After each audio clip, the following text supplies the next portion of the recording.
Academy মাঠের আগাছাগুলো পরিষ্কার করছিলেন মাঠকর্মীরা। পাশে দাঁড়িয়েই সেসব কিছু দেখছিলেন টনি হেমিং। কয়েকদিন আগেই মিরপুরের মাঠে এসেছে এই স্পিন বোলিং মেশিন। বাংলাদেশে প্রথমবার, অথচ এই মেশিন কিনা অস্ট্রেলিয়া, নিউজিল্যান্ড কিংবা ইংল্যান্ড ব্যবহার করছে অন্তত 15 বছর আগে থেকে। একাডেমি মাঠের ঠিক একটা পাশে তাকালেই দেখা মিলবে টনকে টন এমন লোহার টুকরা পড়ে আছে। মূলত এগুলো গ্রিন হাউস প্রকল্পের অংশ, যেটিও নিউজিল্যান্ড কিংবা অস্ট্রেলিয়ানরা ব্যবহার করছে অন্তত 20 বছর আগে থেকে। কিন্তু বাংলাদেশ ক্রিকেট সেখানে কতটা পিছিয়ে? মাঠের প্রস্তুতি, ঘাস বাছাই করা থেকে শুরু করে উইকেট প্রস্তুতি, অনুশীলনের ফ্যাসিলিটিস, প্রত্যেকটা ক্ষেত্রেই উন্নত ক্রিকেট বিশ্ব থেকে বাংলাদেশ পিছিয়ে যোজন যোজন। মাঠকর্মী আর কিউরেটরদের দক্ষতায় মিরপুর শেরেবাংলা জাতীয় ক্রিকেট স্টেডিয়ামের ড্রেনেজ সিস্টেমের প্রশংসা সর্বত্রই শোনা যায়। নিয়মিতই ঘাস কেটে মাঠ সুন্দর রাখার জন্য প্রশংসা ঝরে ভক্তদের কণ্ঠ থেকে। তবে একাডেমি মাঠ কিংবা ফ্যাসিলিটিসের বাকি জায়গাগুলোতে বাংলাদেশ যে কতটা পিছিয়ে সে খবর রাখে কয়জন? এই যেমন একাডেমি মাঠে অন্তত 30 থেকে 40টির মতো উইকেট একই সাথে প্রস্তুত রাখা যাবে অনুশীলনের স্বার্থে। এক একটা উইকেট এক এক রকম করেও বানানো সম্ভব, কিন্তু তার জন্য দরকার ফ্যাসিলিটিসের সর্বোচ্চ ব্যবহার।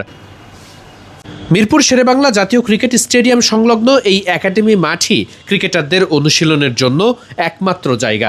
জাতীয় দলের ক্রিকেটাররা সারা বছর ব্যাপী এখানেই অনুশীলন করে থাকেন। তাদের পাশাপাশি এইচপি, এ দল কিংবা বয়সভিত্তিক দলগুলোর অনুশীলনের একমাত্র জায়গা এই একাডেমি মাঠ। কিন্তু সেই একাডেমি মাঠ প্রস্তুতির জন্য যে ধরনের ফ্যাসিলিটিস দরকার, ইংল্যান্ড, অস্ট্রেলিয়া, নিউজিল্যান্ড কিংবা ক্রিকেট বিশ্বের উন্নত আর বড় দেশগুলোর মতো সেই ফ্যাসিলিটিস কি আছে বাংলাদেশের? উন্নত বিশ্বে ক্রিকেটের এক্সেলেন্ট সেন্টারের মতো বাংলাদেশে নেই তেমন কিছুই। যদিও বর্তমান সভাপতি তামিম ইকবাল খান এর আগে বলেছিলেন তার স্বপ্নের কথা, যেখানে ক্রিকেটারদের অনুশীলনের জন্য যেমন সর্বোচ্চ প্রযুক্তির সব ধরনের ব্যবহার থাকবে, ঠিক একই সাথে মাঠের উইকেট থেকে শুরু করে আউটফিল্ডের একটা ঘাসও যাতে খুব যত্ন সহকারে দেখে শুনে ভালো রাখা যায়, সেজন্য সর্বোচ্চ ফ্যাসিলিটিস নিশ্চিত করা সম্ভব হবে। ভারতের বেঙ্গালুরু, অস্ট্রেলিয়ার সিডনি, মেলবোর্ন, ইংল্যান্ডের লন্ডন সব জায়গায় আছে ক্রিকেটের বিশেষায়িত এক্সেলেন্স সেন্টার, যেখানে ক্রিকেটাররা অনেক বেশি ফ্যাসিলিটিস নিয়ে দিনেই 6 থেকে 700 বল পর্যন্ত প্র্যাকটিস করতে পারে, যেখানে বাংলাদেশের ক্রিকেটাররা সেই সুযোগটা পান অনেক কম। এমনকি বাংলাদেশের গ্রাউন্ডসম্যানরা মাঠের প্রস্তুতির জন্য সুযোগ পান না বড় ফ্যাসিলিটিস ব্যবহারের।